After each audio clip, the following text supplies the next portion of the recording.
રાજકોટમાં મનરેગા યોજનામાં ભ્રષ્ટાચાર આચરનાર ફરેણી ગામના સરપંચના આગોતરા જામીન અરજી રદ કરાઈ છે। સવિતાબેન ભીખાભાઈ રાબડિયા દ્વારા ધોરાજી એડિશનલ ડિસ્ટ્રિક્ટ કોર્ટમાં આગોતરી જામીન અરજી દાખલ કરવામાં આવી અને દલીલ કરવામાં આવી કે તેમની સાથેના રાજકીય વિરોધી વજુભાઈ વિરજીભાઈ વઘાસિયાએ કરેલી ખોટી અરજીના આધારે વર્ષ 2010ના કામનો ખાર રાખી હાલ વર્ષ 2025માં પોલીસે ગુનો નોંધ્યો છે। તેઓ ક્યાંય નાસી ભાગી જાય તેમ નથી અને તપાસમાં પૂરતો સહકાર આપવા તૈયાર છે। વૃદ્ધ ઉંમર છે, એમને આગોતરા જામીનનું રક્ષણ મળવું જોઈએ। આવા સંજોગોમાં આગોતરા જામીન મંજૂર કરવા વિનંતી કરી હતી।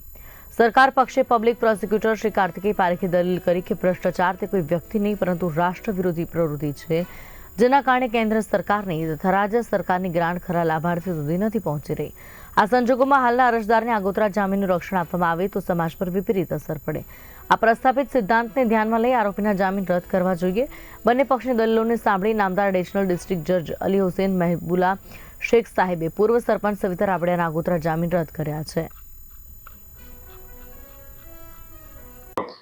નમસ્તે, હું Kartikeya Manojbhai Parekh, additional public prosecutor, sessions court Dhoraji.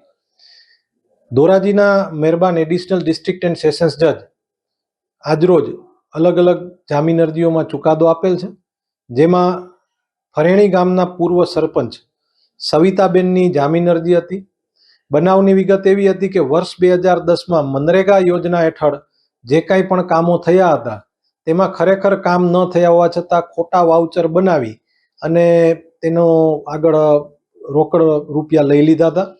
આ અંગે તપાસ થતાં અગાઉ ધોરાજી પોલીસ સ્ટેશન ગુન્હા રજિસ્ટર નંબર 2/2018થી 3 વાઉચર કે આશરે 4 વાઉચરના આવા ઉચાપત માટે ફરિયાદ દાખલ થઈ હતી, જે 409/2018થી ચાર્જશીટ પણ થયેલો હતો।